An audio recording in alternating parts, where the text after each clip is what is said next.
Jude's life. Okay, Jude, let's go. What do you want it to be? Whatever, it's your van, so it's your name. I'm Katarina.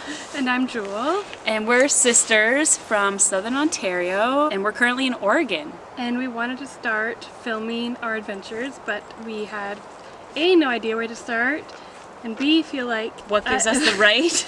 Yes. Kind of like, what gives us the right to start a blog? Like, we've only been on the road for 4 months. 4 weeks, actually. Sorry, 4 weeks. Wow. It's like, it's not my van, it's her van. Like, who wants to watch 2 more girls in a van do stuff? It's true. But at the same time, I feel like we both have, Jules had the desire, I would say, for a long time. She's telling me for a long time to make a blog or a vlog. I almost was like, I wanted her to be the face of it and I would film because I don't like being in front of the camera, even though I really want to be able to film even when I'm alone. So yeah, I think this is a good start to do it together. Yeah, we just spent the weekend at Northwest Nomads, which was our very first van gathering, and we listened to a lot of like really inspiring talks of people just saying like, you just gotta do it and just get rid of those, not get rid of those, but like look at your limiting beliefs and what's stopping you. And so this morning we did yoga together, and I just feel like, when do you start? You just have to take a leap. So this is us taking a leap, and we don't know what it's gonna be. We don't know if anyone wants to watch it. Day in the lives, or just talks, or probably a lot of dog content. Yeah, we'll see. We don't know. We're excited to see what happens. But also just doing it for ourselves, because we've always wanted to do this, and we've never actually just set up the tripod and done it. So here we are doing it. We do have other videos from past adventures, and it's always so fun to look back on them. So I want to, and even we take little videos here and there, and still I'm like, man, I wish we filmed more. So this is us doing that. Just a bit about us. We're not new to adventure. Oops. We we've spent 5 months in a van together before with our brother, and we've ridden our horses across Canada. So we went from Nova Scotia, the Atlantic Ocean, all the way to the Pacific. It took us a total of 9 months in 2 different summers. And you can find all that content on YouTube as well. But again, it wasn't so much this kind of style, and we want to find a way to continue to like integrate sharing our journey. I feel like I'm a creative, I'm an artist, and I keep a lot of my art to myself. So I know that what I need to do this year is share it. So this is the attempt, this is the go. For yourself, what's your desire? Oh, I don't know. I think for myself, I think that's a really important thing, is to do this for myself and just step out of my comfort zone. Yeah, that's a big thing.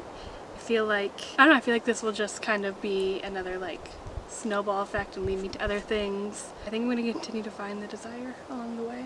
Yeah, that's good. Be open to discover whatever this comes to be, even if it's totally just for ourselves to look back on and be like, wow, we made these really cringy videos and shared them to the world. I'm already cringing inside. It's okay. You know what? I heard that if you don't cringe, then you weren't being vulnerable enough. Oh, that's good. That's true. And I like that. I think because it means you're sharing a part of yourself that you're afraid to share. That's something I would want this to be, is like a really as honest as possible portrayal of this life. Not just fan life, but just life. Just life in general. The life struggles. The life struggles. And the life joys. While you happen to be in a van. Yeah. And also talking about, for me, things I'm passionate about talking about or discussing. I love to like hear what other people think about things like how they manage their mental health, especially on the road, solitude. You know, confronting yourself, your past, your traumas, everything. How to make friends, we talk about a lot. That it's really hard, to make friends sometimes when you get to a certain age. And especially if you're in a van, how do you make friends? So those are a few of like the things that I'm interested in. I think you are too. So if you are interested in that stuff as well, yay, let's be friends. Let's be friends, we want friends. Yes, we need friends. We need friends. It's like when you're alone, you don't really grow. You're with the same person. I think you can grow, but like you need more people to continue to grow and to explore who you are with other people, and absolutely let their energies inspire you. And if you like that, if you want to hear more about Jude and our story and everything, we would love to share it. So, we will share it. Yeah, we will. I think we will share it. This is just the beginning. So maybe, do you want to just like do a little day? We'll show you a day in a life. We ate breakfast, we did yoga.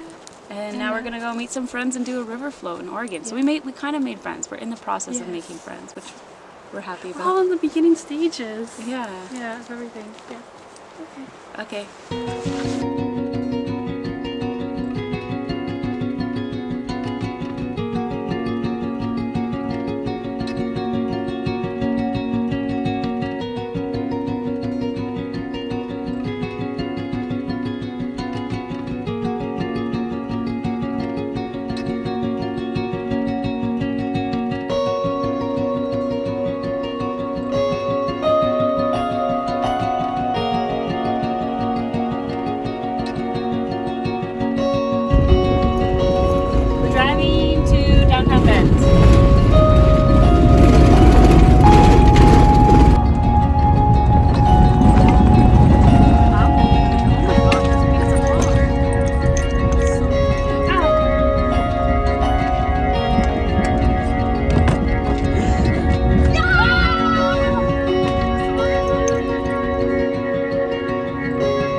ensure service quality. Calls may be recorded and monitored.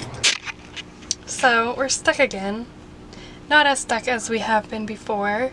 Can still drive, but something with like the dust back in the back wheel and the brake pad. Anyway, something's making a weird clinky noise.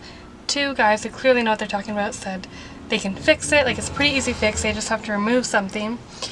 But all their tools are back at camp, which is about 15 minutes away. So I get a tow. I'm like, great, I have AAA. I have still like 3 free tows left. But we're in Oregon, and apparently in Oregon you need an RV policy if you have converted RV. If you have a living space and a kitchen, it like counts as an RV. Which I'm like, well, I've been told many times before and never had that. But apparently in this state you need that. So, and then I'm like, okay, so I called the RV policy to get a quote, but because I'm already stuck, they're like, she's like, that's illegal, you can't do that. I'm like, she's like, better call your parents because it's gonna be a lot. Bitch. Anyways, so now I think, I don't know, we could either drive very slowly back to camp, but that could risk hurting the wheel more, I think, or I'm seeing if this really amazing, friendly guy can come here tomorrow morning and fix it here. But now we're in a legal spot, but I could maybe park somewhere a bit better. Anyways, so in the meantime, I'm waiting for Katie to get back from her Spanish lesson, and I'm going to make rice.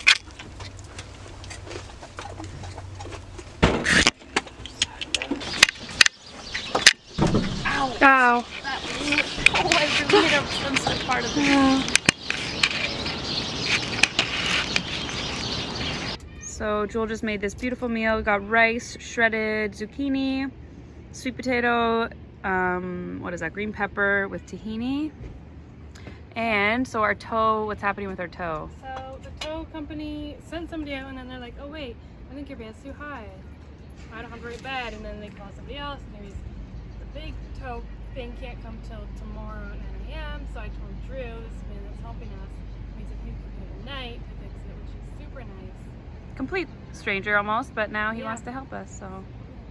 That's where we're at. Also, I don't know if Jules filmed already, but like, look where we're stopped, right by the rapids and the river in Bend. And the sun is setting. Keeper's waiting for me with the laptop. So we were very, very fortunate because Drew, when he heard that we couldn't get a tow that night, came back to help us. He even had his friend's birthday party, and apparently he was cooking a huge dinner, but he still came back.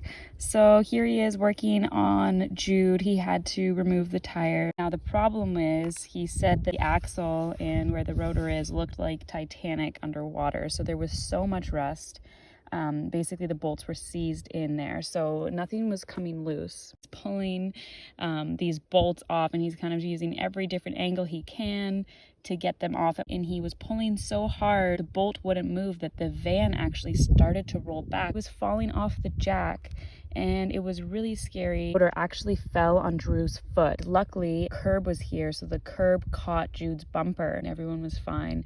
I was really worried that his foot was broken, but he could still move it and put weight on it. So we had confirmation in the evening that the tow was going to come. Give them a call at 7 a.m.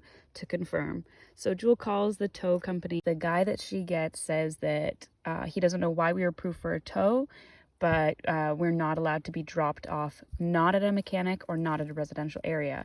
And Jewel went over just saying, no, it was already confirmed by this woman. So we wanted to be dropped off at BLM land after Drew and his friend Mark were camped, where they had all their tools and everyone could help us. And we didn't want to be stuck by the side of the river. So he just kept going on saying, like, never in his experience, he's worked for them for 10 years, he wants to help us, but know that this is not allowed. He has to go back and listen to the transcript. So he did. He found the name of the person who helped us. We really hope we didn't get the woman in trouble, because apparently she really wasn't supposed to do that, but he ended up honoring the fact that he was going to tow us to BLM land, and he said that if we can't get it fixed, then it's our responsibility. Like, we'll have to pay out of pocket to get towed from where we are, and it's really against AAA policy. We also had to lie that we were not a converted camper, because they also wouldn't tow us. We managed to get Kevin, who was really wonderful. He hooked us up. So as you can see, everyone came out to help. It was really incredible to watch people just drive up, offer their hands. This gentleman, Ethan, was on his way out, but luckily before he left, he had all the tools that we needed, and he realized that the bolt actually twisted the opposite way than what we had originally thought, which was why I think pulling the bolt ended up bringing Jude off the jacks. So we also had some logs put under for safety, and they had to Google and confirm, but yes, the bolts went the opposite way, which was very counterintuitive to everyone. But they got both bolts off, removed the rotor, and they removed the piece. So as you can see, these fine gentlemen are going to explain just what happened, because it all went a little bit over Jewel and I's head. It's an e-brake pad that engages on the inside of the rotor. Was broke free and stuck in there, rattling around like in a washing machine. So if you picture, there's two different styles of brakes. There's drum and then there's disc. You have disc back here, so there's a caliper, which is basically a pinching mechanism that's hydraulically powered. And the pads are sitting in between, so when you hit the brakes, it sequences like this. Then there's what's called a shoe, which is that concave piece that Jewel has, and that sits inside on the inner hub. And when you engage the brake, it's by cable, and that just forces it up and locks it into place. So it assists with the braking, but also when you're parked, takes the tension. This is our first YouTube video that we're making, and now it's going to show like the community of van life people coming together to help us. Yeah. Did you get the shot of the van falling on my No, I wish. Little incense hanging on your wall. Yeah. Have you been sleeping? Because you don't have it. So we just couldn't believe the generosity, the people coming together, offering their skills, offering their sweat and their physical labor just to help us out and get us moving and avoid paying around $2,000 at a mechanic. So they saved us so much time, so much money. We got to learn a lot, and the best part is we made some new friends. So just the littlest way we could thank them is we made them a really nice hot cooked lunch and offered it to anyone around, and we all got to swap some stories and bond a little bit. So this for me was just the epitome of the van community. People coming together, helping one another out for no personal gain, genuinely just to get another van lifer back on the road. So I think that for our first video, we were really happy to have this demonstration of kindness and generosity. And we're really thankful to everyone that helped. Drew, you're awesome. Mark, thank you. Ethan, thank you. And everyone that came by and offered their moral support. We really appreciate it.